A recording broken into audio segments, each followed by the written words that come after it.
One of the things that we're really proud of here is we actually don't make a distinction between whether or not someone was out in their lifetime or was not. And the idea of being out is a fairly new phenomenon, a luxury of maybe the last 50 years or so in our history. And we feel that it's really important that people understand the choices that these individuals had to make in their lives in order to do their work and still try and protect their privacy when they would have lost everything. You know, we're dealing with a younger generation now. Many of whom are coming out when they're 10 years old, where the closet isn't even an issue. And from our perspective, the closet isn't something to be apologized for or embarrassed about. It is part of our history. And that's why we actually bring it in and we talk about the impact that being closeted had on these individual lives, because within a generation, no one's going to even understand that there had to be a closet, and I think it's important that we stress that. Right. North Tulsa Streetscape, which was originally installed in 1998, is still the world's only physicalized architectural landmark that's been created to highlight the contributions of LGBT people to the city. A lot of other cities have rainbow flags and stuff. For instance, of an actual steel structure that's put in place to mark this neighborhood as the center of the LGBT business community. And tell us a bit about Jane Addams. Well, so Jane Addams is probably the most influential social justice activist that ever lived. She was the founder of Hull House here in Chicago. She won the Nobel Peace Prize. Very controversial in her lifetime, but many of the things that she brought into vogue as far as social justice advocacy and setting up what they call salvo houses in impoverished neighborhoods were really on the cutting edge before a social safety net existed. It was people like Jane Addams that made it possible for them to survive. And it's really significant for her to be here because the people who sponsored it, the Hartman and Lions. Hartman is one of the largest social justice charities in the world. It's based here in Chicago, and we're standing basically in front of right now the new LGBT senior residence that was created and has just been dedicated. It was just dedicated about 11 days ago with 79 units for LGBT seniors to live here. So Jane Addams is in front of this building because of them. This is Father Michael Judge, who is also known as the Saint of 9/11. He was the openly gay Roman Catholic priest who was killed at the foot of the Twin Towers during the terrorist attack on 9/11.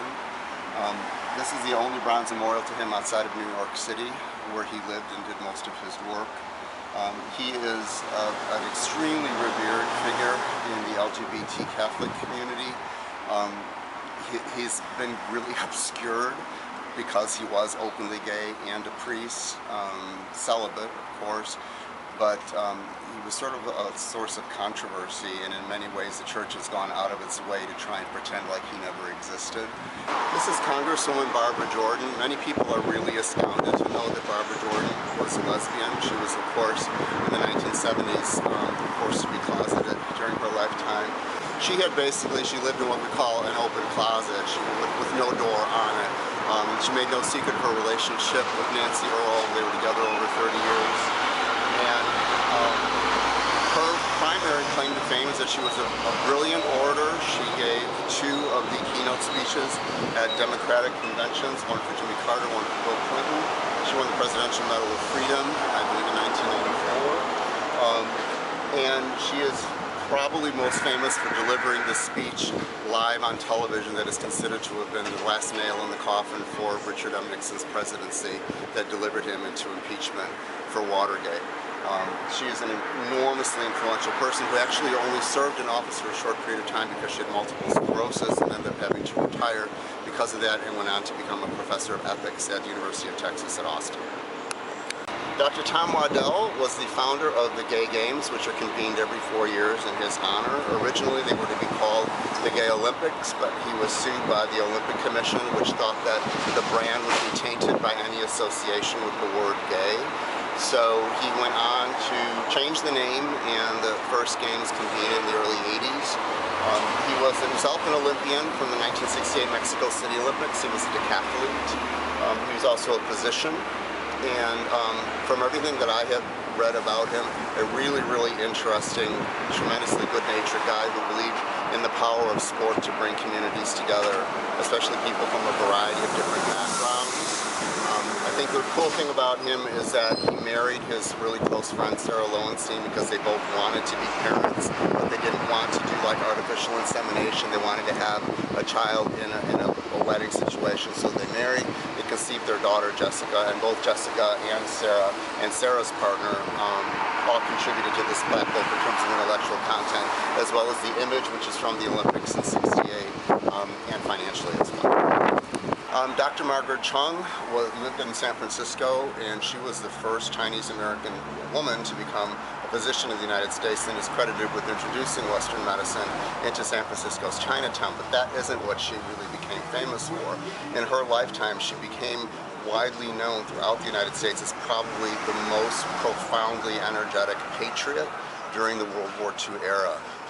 Like I said, she was Chinese-American, and China at that time, of course, and the United States were allies in World War II, and she created this whole aura around trying to advocate on behalf of the troops who were serving in World War II, and she ended up becoming extremely famous. She would have these gatherings at her homes on weekends in her little bungalow to put care packages together for the soldiers, and what ended up coming, people like John Wayne and Ronald Reagan and Gary Cooper and Tallulah Bankhead, all these folks started beating a path to her door so that they could get these press photos with Mom Chung.